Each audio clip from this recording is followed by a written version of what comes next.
And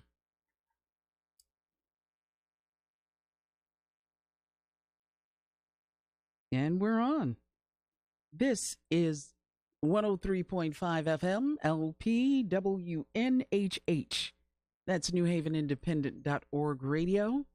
Good evening. My name is Michelle Turner, and I thank you so much for joining us this evening as we are on Facebook Live. And don't forget, on Thursdays, always, we come back at 10 a.m. and 6 p.m. I treasure you all as my audience, and I hope that you do keep listening. On the phone with me, this is a very big honor for me. So I am very pleased to have as a guest at the conversation microphone, Mr. Abdur Rahman Muhammad. He is the person whose research led to the documentary, Who Killed Malcolm X, that is now streaming on Netflix. So I welcome you to the show, Mr. Muhammad. Thank you so much for agreeing to do this. Well, thank you for asking me. Very, very, very honored. So let me start out first. There's a part in, I believe, the 4th or 5th episode where, as you're at Malcolm X's grave, there's a huge acknowledgement. There's a lot of people. It's raining. Very stoic. And you make the statement, the matter became much weighted to me because you felt like not only did Malcolm X's family deserve an answer in regard to who killed him, but there was a nation of people, there was a community that needed answers. What made you arrive at that?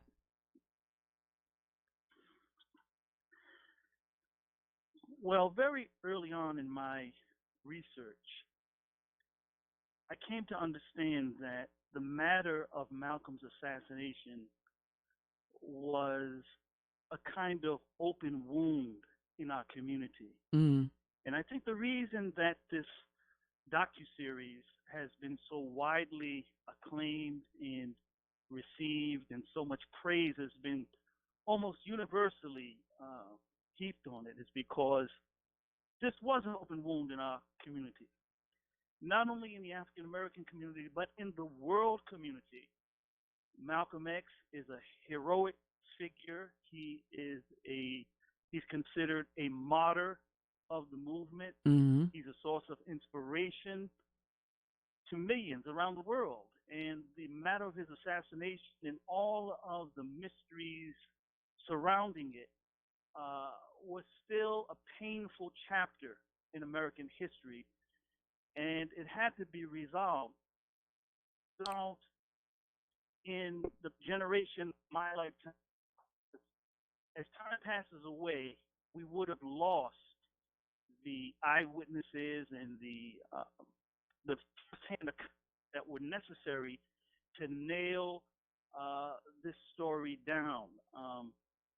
This is a story that could not be written about with just documents.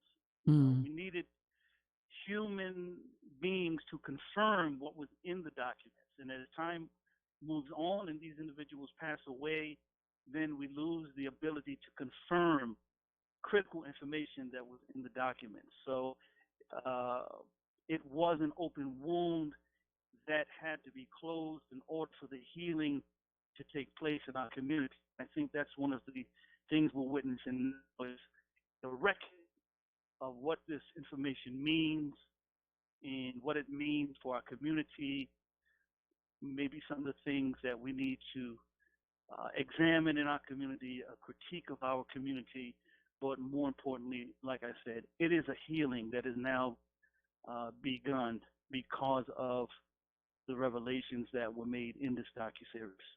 Now, I have to be very careful in what I ask because I don't want to be the spoiler for a lot of people. But you put in a petition for one of the gentlemen to have his case exonerated.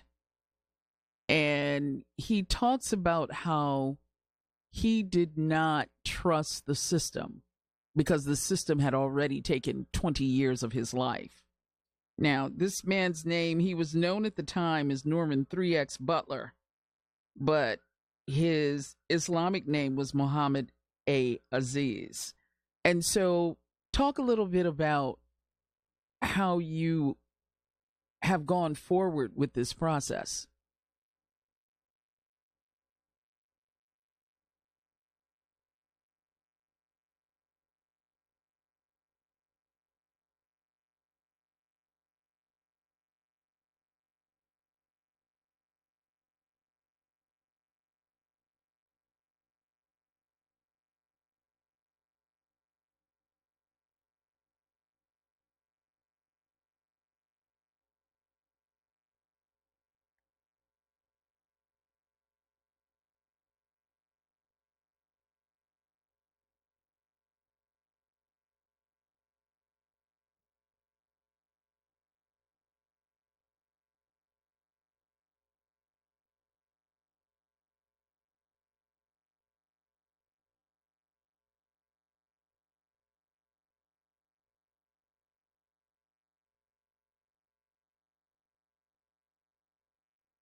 Hello?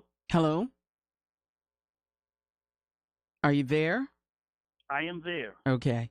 Beauty of live radio. So, I'm so sorry. no, it's okay. Trust me, technology is not what it's all cracked up to be. So it has nothing to do with you. So I had asked the question, but I didn't hear the answer. So, Okay, yes. Yes, we filed on behalf of Muhammad Abdulaziz, who at the time was known as Norman 3X Butler, uh-huh. A petition with the conviction.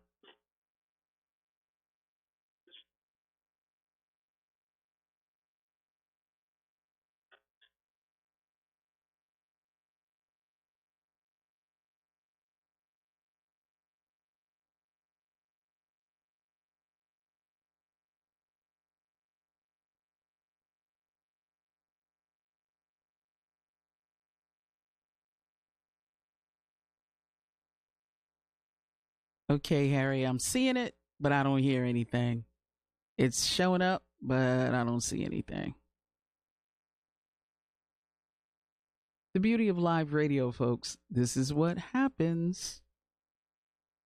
And I just think that I know I'm a small fish, so certainly nobody as important as the FBI or CIA is blocking my show because I'm really a tiny fish. I'm just somebody who likes to ask questions. So, Harry, I hope you can bring this back up.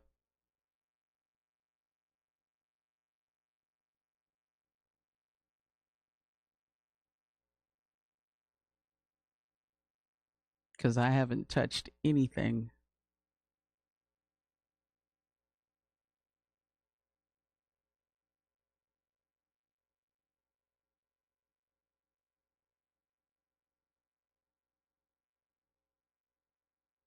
Thank you, Harry. Harry's pulled up the phone number now, folks, so we're going to try it again. Okay, Abdur. I'm sorry. What's going on here? I don't know. You're coming in and out on me. Where are you now? Okay, can we try it again? Yep. Let's try it again. All right. So you put Live in the radio, petition. right? Yep. So you put in Yep, the we petition. filed a petition with the District Attorney's Office of New York Mm-hmm. to have the name of Muhammad Abdulaziz, who at the time was known as Norman 3X Butler, to have his name cleared for the assassination of Malcolm X, to have his conviction overturned. We show in the series that two men, Brother Muhammad and Thomas 15X Johnson, who passed away in 2009, his Muslim name was Khalil Islam, Mm-hmm. to clear their names, to overturn their convictions, based upon the evidence that we produced in the docuseries. And so these were men who were there, but really had nothing to do with the shooting. No, they weren't even there. Okay. They were picked up afterwards. They weren't even in the Audubon Ballroom that day. I thought And that's what you said in the documentary, but in me looking at a couple of things, I wasn't sure whether, because I know one gentleman said he was home with his feet up. That's right. That is him. That's Muhammad. Okay. Abdulaziz. Okay. Yep. And so I recently read that this process has started. It has started. Yes, it has started. The process has started. That is correct. And so, based on what's in the docuseries, they're going to reopen this case. Now, with that said, are the principals who really sort of were behind the lackadaisical coverage of the Audubon Ballroom, i.e., those folks in the New York City Police Department, either have passed on or certainly by now they've retired. So I don't think the district attorney's office is going to get that much of a roadblock in doing this, correct? Well, it seems that way. Anytime you have a wrongful conviction and it's overturned, then the people who were wronged now can file a lawsuit against the city. Okay. And so, these many times turn into very large settlements. And so, the city of New York obviously is not trying to pay any type of settlement like that. Mm-hmm. And so they would normally try to resist that if at all possible, and try to defend the conviction that was obtained over 54 years ago, actually, because the trial was in 1966. Mm-hmm. And so we're asking that they re-examine a conviction from well over a half century ago, which is incredible. Yeah, that's amazing. And so what is the next step? Do you know? Now that, once it gets opened, then they go through the evidence that you've presented, correct? That is correct. That's correct. Now, by the time we produced the series, that had not happened yet. You will not see that in the series. That happened as a result of the series airing. That the evidence that we presented was so compelling and so damning, quite frankly, mm-hmm. that they were almost compelled to have to re-examine the case. But you did get his permission to do that. I did get his permission. That is correct. And it is in the series. Yes, I did. It is in the series. And the other gentleman, Khalil Islam, maintained his innocence, but he didn't live to see this petition posted.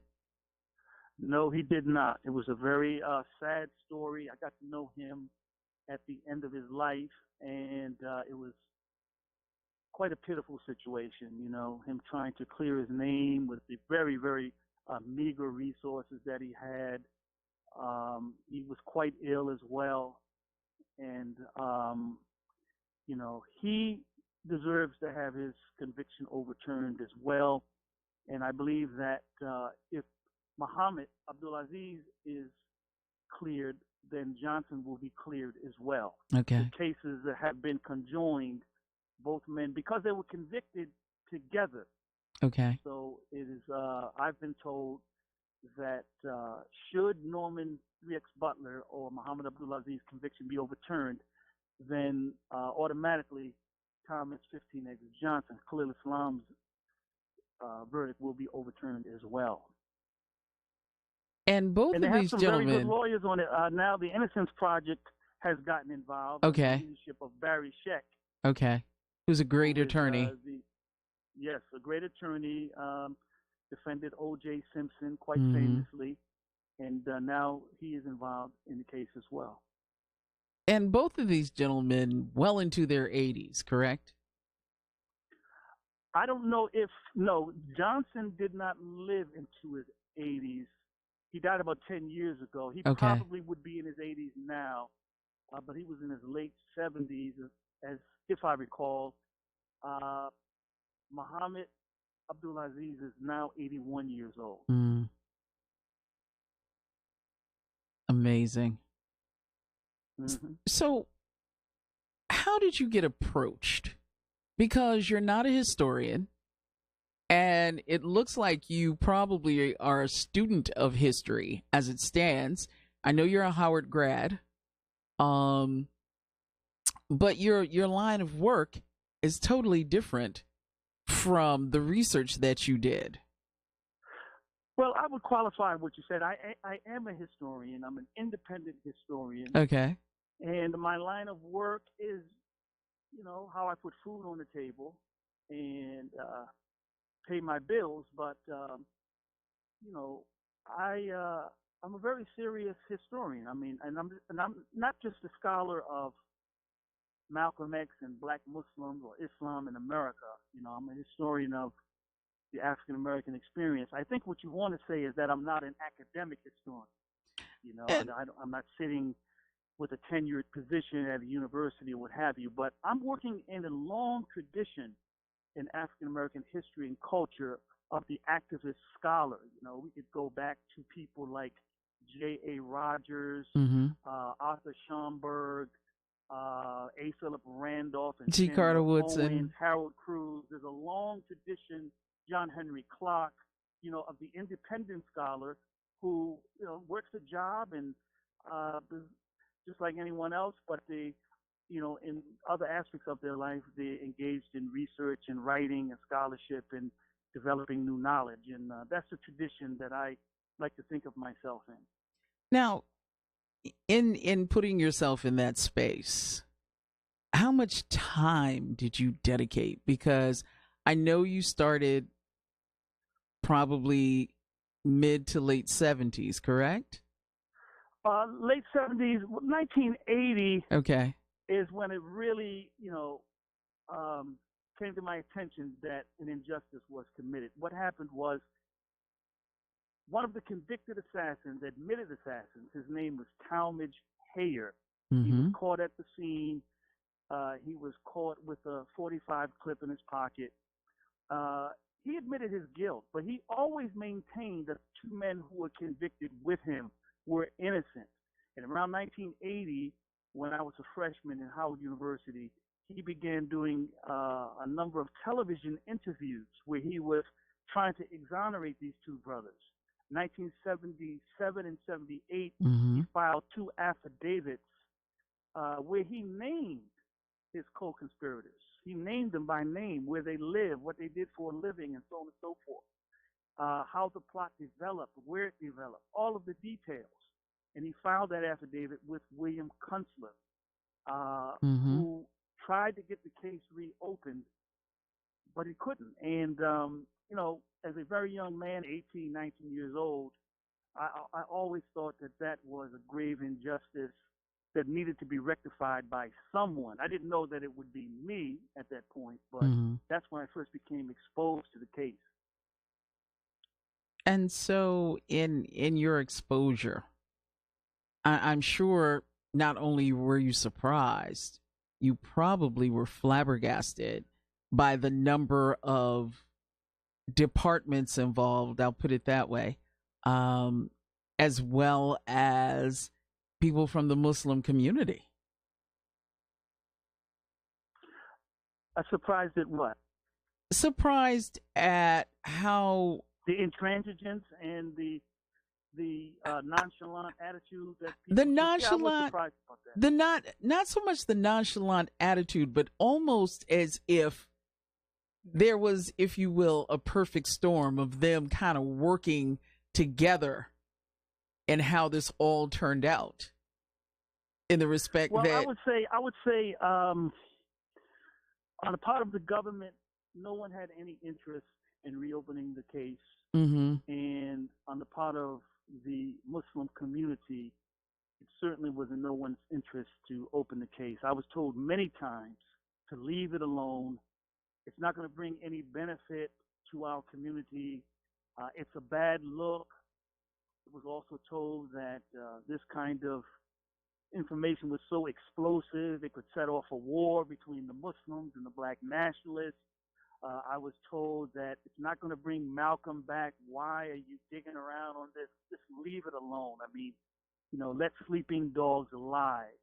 And that's pretty much the attitude that most people took. It's just that there's no good going to come out of it, and that quite possibly could be some harm that would come to you or your family if you keep picking at this thing and picking at this thing. And I heard that many, many times.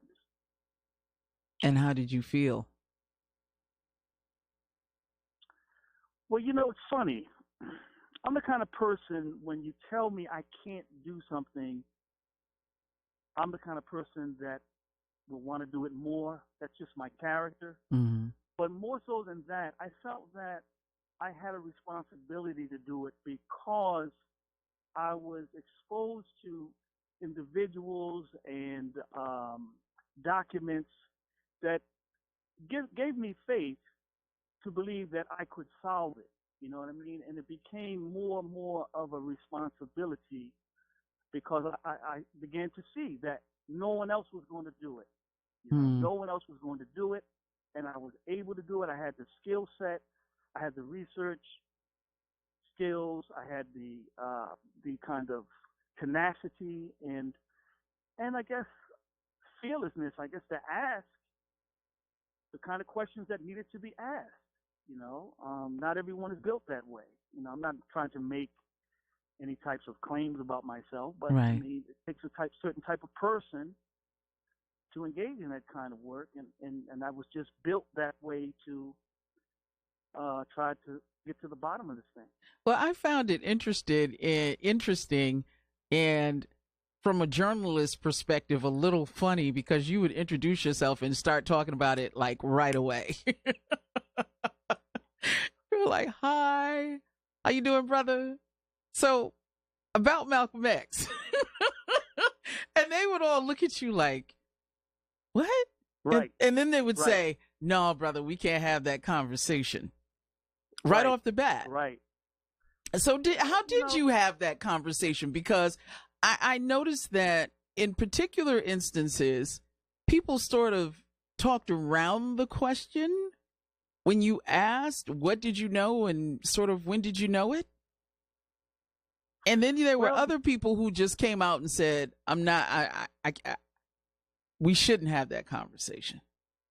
Did people tell you things off the record as well? Yes, people told me things off the record. But you're absolutely right. People danced around the issue. We have one brother in the series who said it was the 800-pound elephant in the room. Mm-hmm. Yes. It was there, and it was a deep, dark, open secret. And it was in no one's interest to really bring it up. It was a taboo subject. There was a taboo around it. Mm-hmm. And you would actually see the room clear. Like when they bring up Malcolm's name, you see it get real quiet. People start easing. Like, oh man, this brother don't even know, man. He needs to leave this alone. But you persevered, and you got answers. You've got answers. And I said, I don't want to be a spoiler, but you really did track folk down. Well, I think was the critical factor here is that I am a Muslim. I'm a Sunni Muslim, and I'm a member of the community, longtime activist in the community. I speak Arabic, and I know the character of the community, the rhythms of the community, the language of the community. So you knew how to approach. I know how to approach, people, and I even speak in the cadence of the community. So it's easy for people to share information with me and to relate to me, and I relate to them. And I don't think the story would have turned out the way it did had I not been a Muslim. I think that's the critical factor here. Yeah. And probably quite a few closed doors, right? Yeah, absolutely, absolutely. I don't think that the information that was shared with me would have been shared as freely with someone that was not a member of the community. No. Hmm. And what was the community's response when they found out what you were going to do with that information? Well, I'll tell you a funny story. In the series, you see that we make certain revelations about uh, certain people. I'll Mm-hmm. say it like that, Mm-hmm. not to be a spoiler. But when it was found out what I was going to do with the information, one of my sources completely disappeared on me. Wow. And I didn't hear from them for like a year, and I had to get the information through other avenues. And there's, like again, no one wanted this out there. No one in the community wanted this out there. They just thought that they were all going to take it to the grave. Mm-hmm. Mm-hmm. That was the idea. To That take was it to the the grave. idea. Yeah. Yep. Yeah. And you have you heard officially from the Nation of Islam? No, we have not heard anything from the Nation of Islam, Minister Louis Farrakhan. They've had their Savior's Day convention this past Sunday, Mm-hmm. and he didn't address the docuseries at all. We haven't heard from the city of Newark. We haven't heard from any of the government officials that are featured in the series. So we haven't heard one word, one way or the other, which is really kind of damning in and of itself, in the sense that there's been no refutation of what we presented in this documentary. Mm-hmm. There's been absolutely no refutation, no one saying we got it wrong, which is proof that we got it right. And let me ask the ugly question. Minister Farrakhan was long blamed to have a part in Malcolm's death. And it looks like, from what you found out, he's not involved at all. Well, I wouldn't say that. Well, let me put it this way. In the docuseries, it doesn't seem that he is involved. Right. Well, I think it was a stroke of genius, really, to leave him out of the series, because he's such a larger-than-life figure. Mm-hmm. He would have sucked a lot of the oxygen out of the series, and it would have given the Nation of Islam cause to say that we were launching some type of polemic against them, an attack against their minister them and against the nation. He has gone on the record, and it's been adjudicated already. His role has been adjudicated. He was one of the voices of vitriol and hatred against Malcolm. He stoked the hatred against Malcolm in the newspaper. He said a man such as Malcolm is worthy of death, and he's owned up to that. Now, if there's any further involvement that he, is part of, that would have to be proven, and the docuseries has been so well received and accepted and praised almost universally around the world, is because we don't deal with conspiracy theories. Mm-hmm. You know what I mean? We only deal with what we can prove with a document or an eyewitness account, principles from the story. We don't deal with, was Malcolm poisoned in Egypt or not, or why wasn't he allowed into France, and things of that nature, Mm-hmm. because those are conjectural, and that's been out there for years. The story about Minister Farrakhan, that's been out there. That's been out there for years. I can say that he was preaching that Sunday at Mosque, number 25 in Newark. And if there's anything else that comes out, then we'll have to address it then. But we didn't want to give the Nation of Islam any reason to claim that we were attacking them or attacking Minister Farrakhan. Mm-hmm. It's very fair and balanced. I was going to say, I think what you probably wanted was to stick with the question. And so That is a question for a lot of people, especially if, you grew up in a certain era.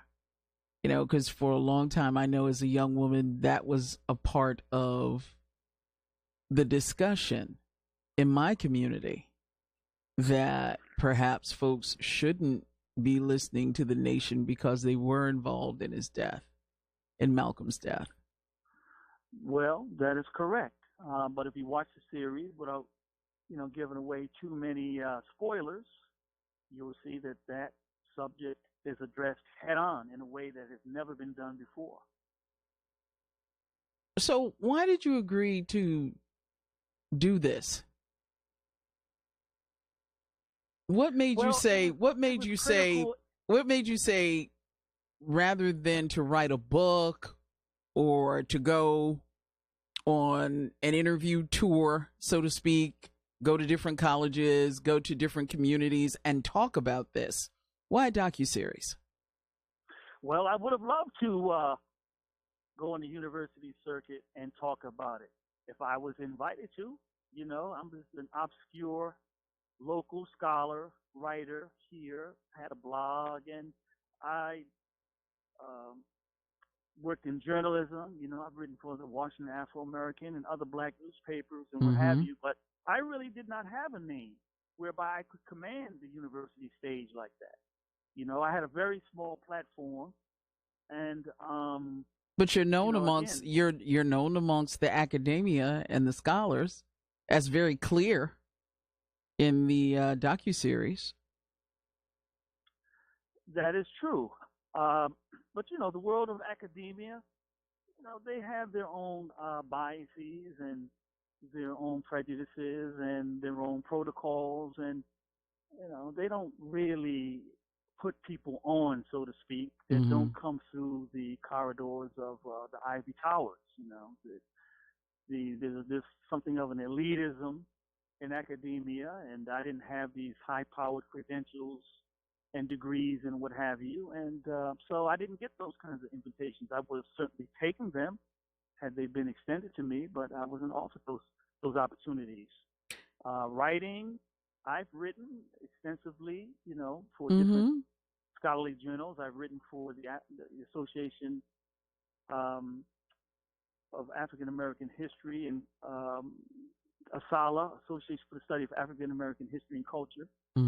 I've written for many Black history publications, but again, I'm just a very small platform, and I was approached to do this, and I was approached many times, by the way, to do documentaries, but it never materialized.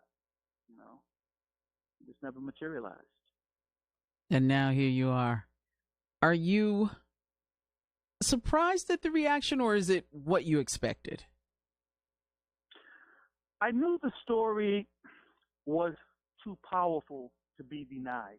And I think that's a reason why I kept moving forward, even when all the voices were saying, give it up, leave that alone. That's not getting you anywhere. You still talking about that Malcolm stuff? Leave it alone, man.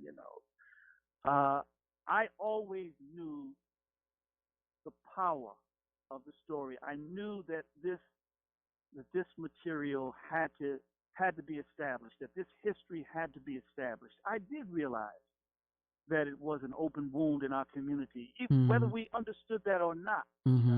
Now, I had no way of predicting a huge platform like Netflix or anything like that. You know what I'm saying? Right.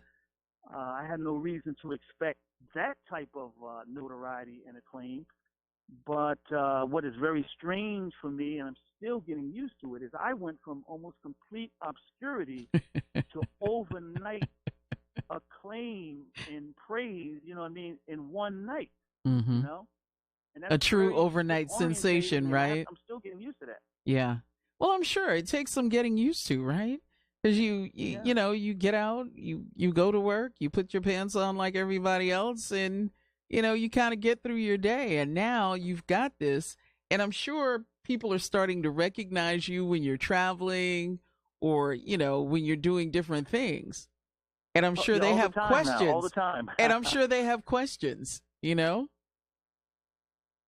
And I'll stop. Like I said, I'm a regular guy, and there's no haughtiness about me at all, man. I'll stop and talk. I'm just a working class guy.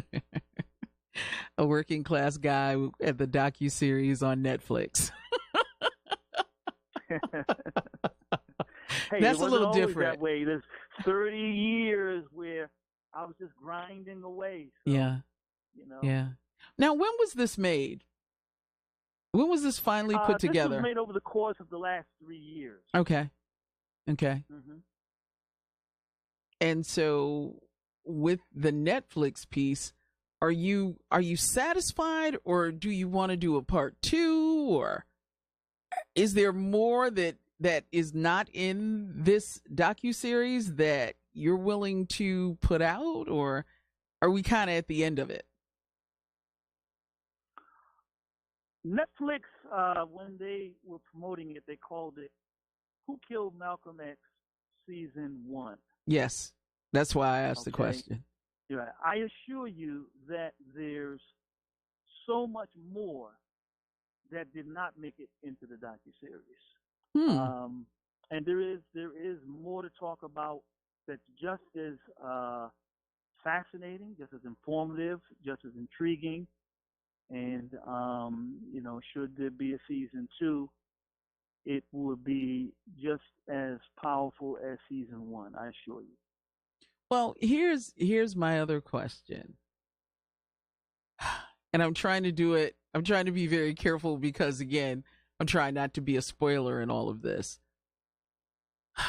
But when you found that there were people who were in the know of this tragedy and were living in a community where everybody could pinpoint folks involved, what was your reaction to that? I'm sure, the typical reaction probably is, well, damn.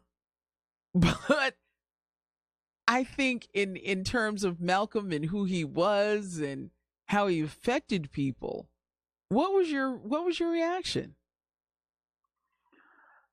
I was I was quite frankly shocked. I was shocked. It seemed like there was really no understanding of what this man represented to our people. You know what this man stood for, But and why is that? Because or was it downplayed do you want me to because tell of you why? Look, things of certain reasons, if you will? yeah, it's the kind of thing where there were so many people who were involved, Mm-hmm. right?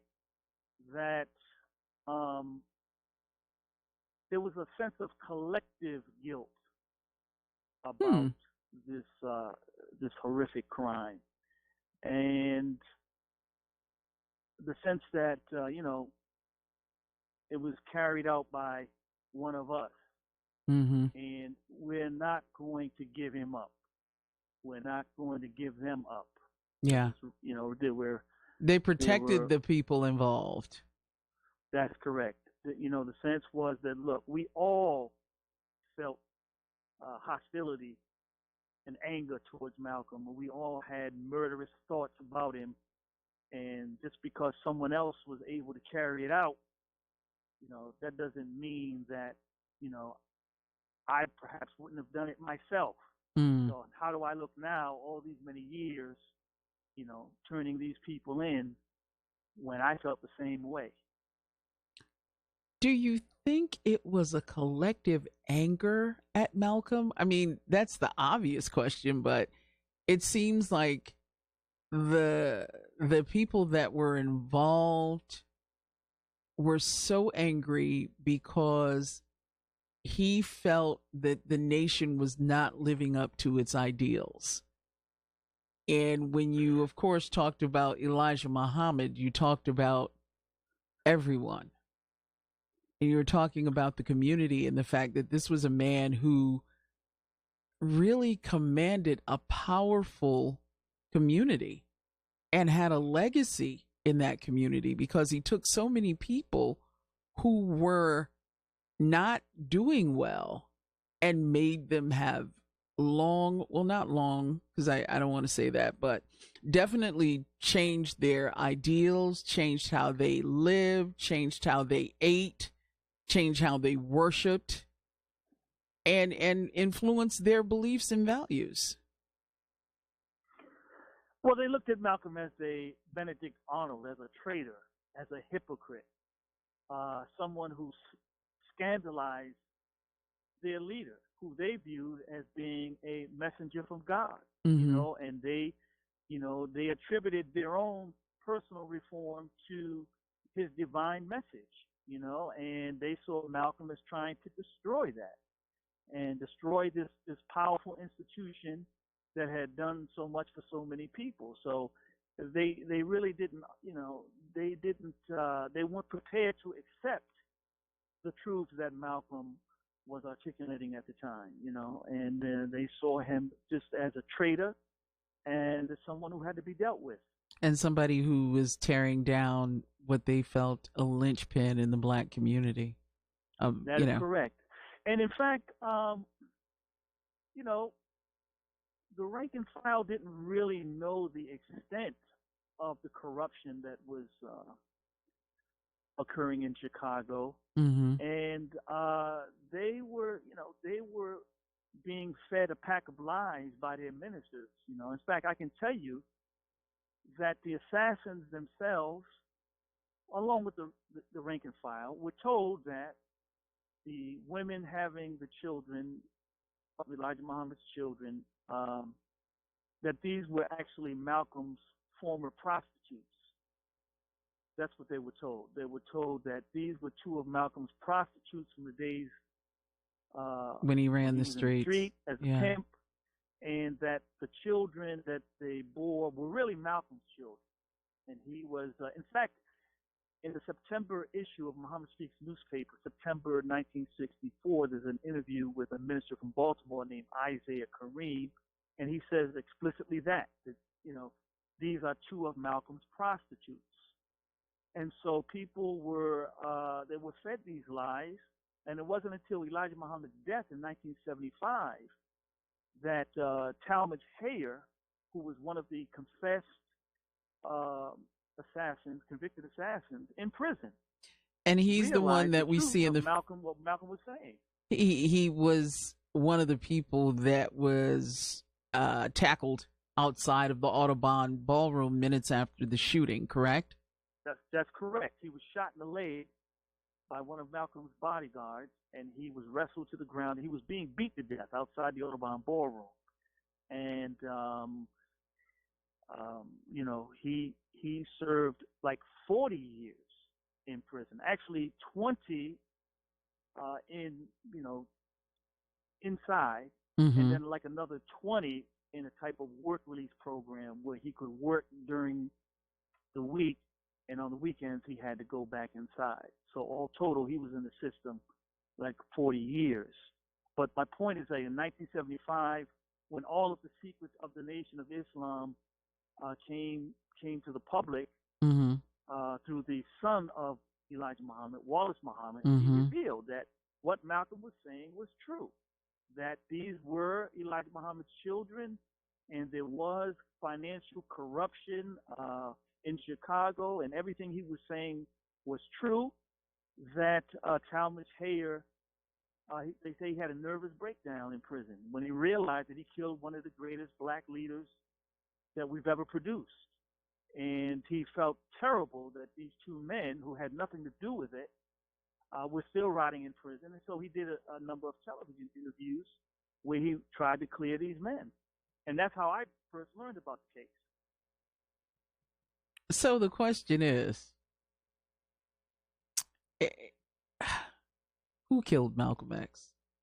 Was it strictly those folks in the nation, and again, by New York City police being lax in this, by the FBI feeding certain people certain amounts of information?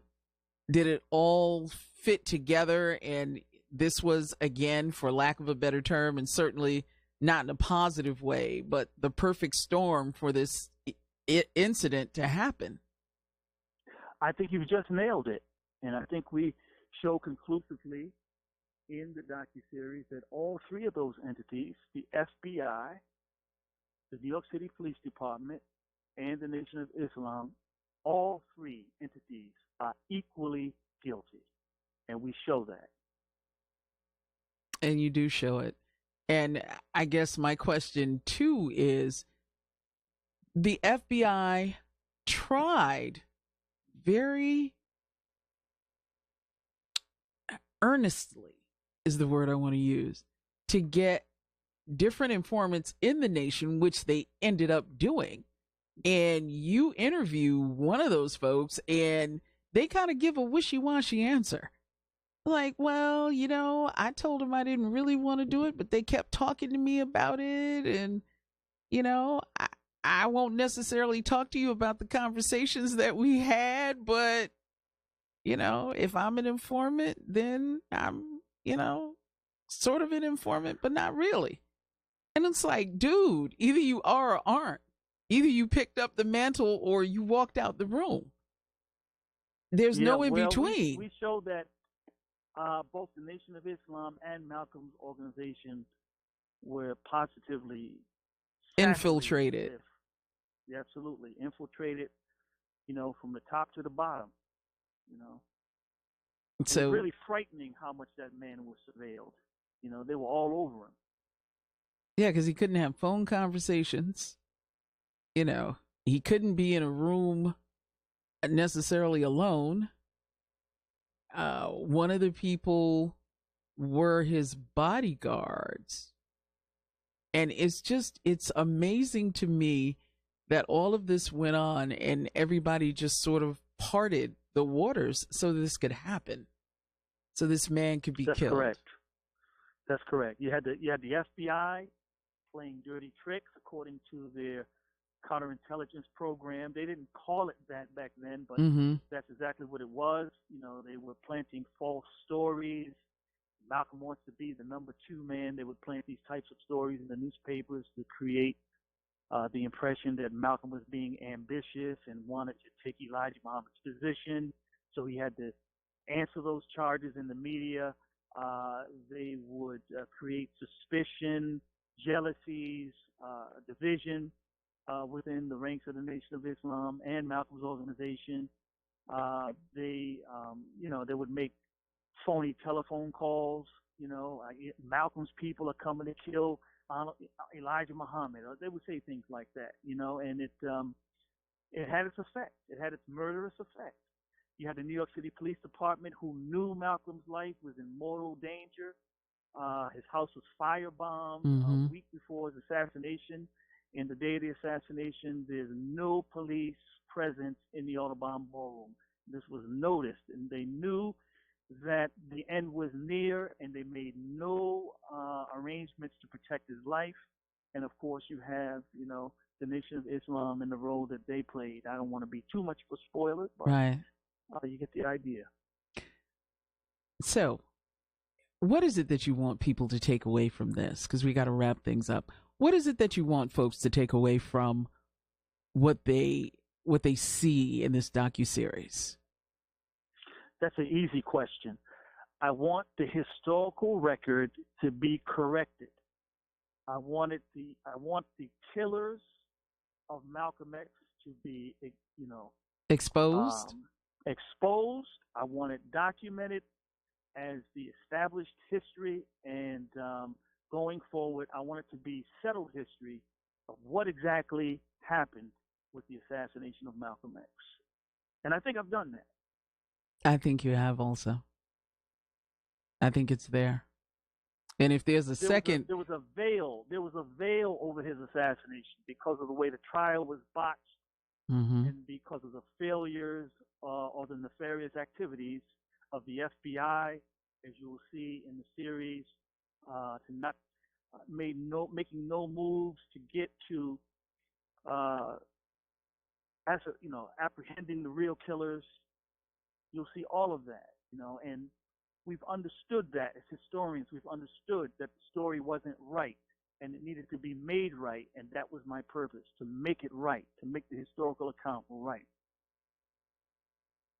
Abdur Rahman Mohammed, thank you so much for coming on the show. Sorry about the little technical difficulties in the beginning, but it's live radio and that's what happens. I'm sorry. When we get to the second half, when you get to part 2 of Who Killed Malcolm X, please come back. I absolutely will. Please come back. I appreciate you so much for all the work that you've done. And this truly is for the audience. If you have not seen this yet, please, even if you need to get a subscription to Netflix, borrow somebody's Netflix, as the kids are wont to do, and watch this series. It's very, very important. Again, Mr. Muhammad, thank you so much for being here today. I know you've been all over the country this month because of Black History Month. So I appreciate you here. I appreciate you being here. And it has been my pleasure to have you on the show. Well, the pleasure is all mine, and I appreciate the invitation. Thank you so much. You've been listening to the show on WNHHLP 103.5 FM, broadcasting live from downtown New Haven. We are streaming live on TuneIn Radio and NewHavenIndependent.org. We're also streaming live video on Facebook Live. Just go to facebook.com/New Haven Independent, or just go to your Facebook page and look us up. Tune in next week for the show. And don't forget, you can hear this again tomorrow, 10 a.m., and tomorrow evening at 6 p.m. Thanks, Harry. Appreciate your time. We're off.